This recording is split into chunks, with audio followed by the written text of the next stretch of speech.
Hey, Senior Networking Group, Mike Rains here with First Team Real Estate. Today at the Senior Group, I presented the NAR settlement and what that means for buyers and sellers in today's market. And there was a couple of quick things that I covered. In that settlement, there's two things. Number one is that sellers today do not have the ability coming after July, middle of July, I should say, about being able to advertise their offers of compensation to buyer's agents. And so unfortunately, the media has taken that and said, hey, no longer do sellers have to pay for buyers' brokers' compensation. And that was one of the things that they removed off of the MLS. They didn't say you couldn't do it. They just said that you have to put it elsewhere. And so the media has obviously run with that. We've always told sellers that the cost of doing business is built into the price that the buyer pays. And so that compensation is already built in there, and the buyers are the ones that actually are funding it. No seller has written a check and paid that out of their own pocket. It's always come from the price. So when you go to buy a car, the price of all the salespeople and the management and all that stuff, that's already built into the price of the car. So that's number one. Number two is that the buyers now have to hire their agent. So like a seller, when they sit down, they interview agents and they determine, okay, hey, I want to work with Mike Rains. He's the best. And they hire by signing a listing agreement, and that gives us the ability and the right and the authorization to have a fiduciary responsibility to the seller and getting that home listed. So now what's going to happen is that the buyer has to hire an agent, and in that buyer's broker representation agreement, they're going to come to an agreement with what that buyer's agent's going to work for in case the seller's not offering anything. They're agreeing that, hey, I want to work with you, and I want you to represent me with a fiduciary capacity to me as the buyer. So they're going to hire Mike Rains as their buyer's agent, and giving an example, let's say I work for 3% or 2.5%. We're going to come to that agreement.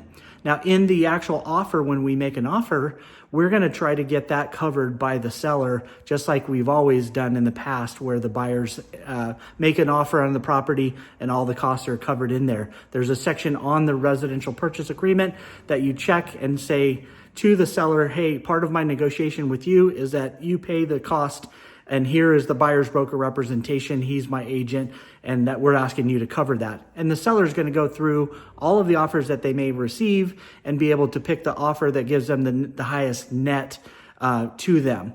The other alternative is that, let's say the seller is offering 2% out of that 3% we've agreed to, then the buyer can make up that difference or some kind of combination of the two. But those are the two biggest things that are there. If you have any questions, please reach out to me.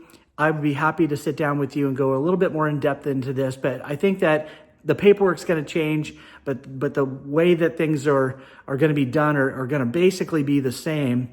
We just have to educate the sellers that, hey, you want as many buyers and buyers agents coming to the table with as many offers as you can get on the table.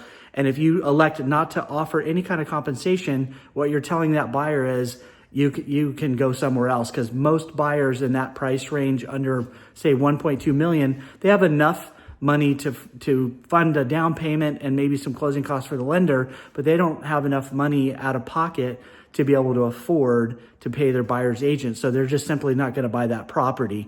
So we have to educate the sellers. And on the other hand, we have to articulate our value to the buyers and why it is that they need their own agency, to have somebody have that fiduciary responsibility to serve their needs to the best of their ability, be able to have their best interest at heart, and also be able to communicate their value and all of the other things that they do with navigating the transaction and be able to negotiate and all of the communication that goes in to a 500-page file that, generally speaking, is what buyers' files look like at the end of the transaction. So anyway, reach out to me if you have any questions. Be happy to talk to you one-on-one.